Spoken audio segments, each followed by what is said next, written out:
I'm Howlett, H-O-W-L-E-T-T, first name Norman. Live in Georgetown, Indiana. I'll be 96 years old in July the 28th, 1925. And you were born in 2025. You were born in 29, right? I was born in 1925. 25. 29. 29. Okay.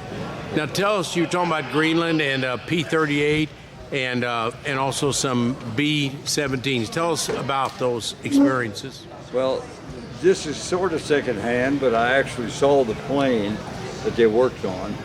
The planes, as I understand it, were flying to England from the United States. They'd gone to 3 fueling areas and they couldn't get into any of them, so they decided they had to ditch the planes. There was 6 P-38s and 2 B-17s. They were all armed, but not carrying, the bombers weren't carrying bombs, but they were headed to England. And they sent the youngest pilot in with his wheels down, and he flipped his plane, and when he did, he dislocated his shoulder. The other 5 planes, or the other 7 planes, come in and belly landed. And none of those other 7, none of the people on board the plane got hurt. None of the pilots or anybody got hurt. Then tell us how they found those planes later on. And then later on, What year? I don't have the year exactly, but it's been 25 years ago. Yeah. A gentleman, and I don't even remember his name, from Middletown, Kentucky, elected to find one of those planes and restore it. So he went to Greenland, where they actually ended up landing on the ice. Finally located one of the planes, and they said it was 25 foot under the ice after they found it. 250 or 2,500? 250. 250 feet under the ice, Under the ice. And when they actually found the plane, now the plane had been on the ground for, like, by that time, some 50 years or so.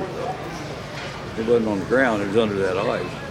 But he used some type of a hot water jetting process and actually bored a hole down to it until he found the plane, found one of the planes, one of the P-38s.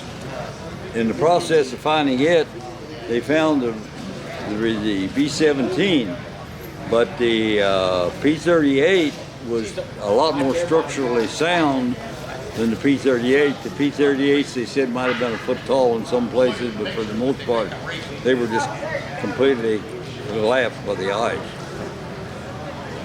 So he took the time to, they sent people down into the opening, disassembled the plane piece at a time, brought it up. There's still air in the tars. The machine guns was still able to fire, and so he took it to the airport there in Middlesboro, Kentucky, and they put it in one of the hangars and started rebuilding it. And he did get it rebuilt to the flyable condition. He had said at one time that he was trying to get it to combat readiness, but I guess the money involved probably might have got a little too much. But they did fly it, and as I understand, it ended up in Texas, somebody in Texas. But they spent well over $5 million in the process of developing or getting that plane out of the ice. Tell us your name again and what service were you in and where were you? Where did you serve? Where did you up? And how long did you stay in? Well, my service time was a little bit limited.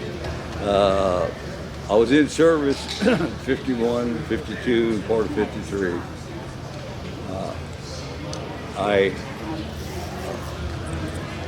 When I got in, I've got a bad left eye, so they put me in the engineers. I had a mechanical background and some other things, so they put me in the engineers.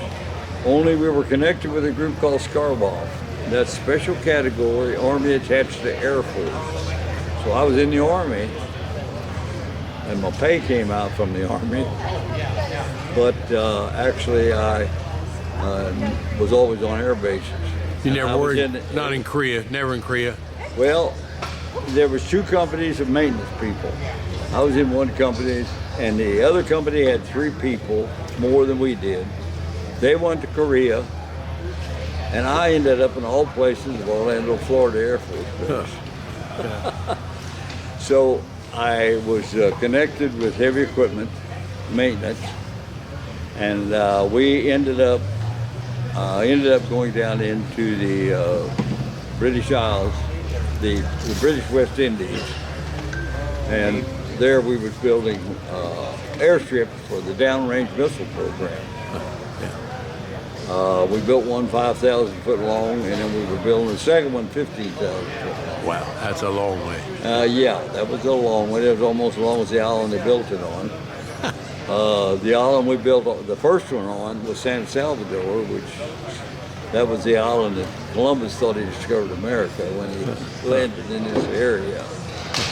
So yeah, I got out of the military before they went ahead and completed that second project.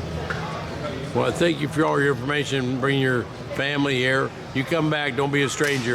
If you weren't so far away, we'd have you volunteer. We didn't even let you volunteer whenever you want. Glad you're here. Okay, thank you. Okay, bye-bye. Okay, well, don't spread that too far.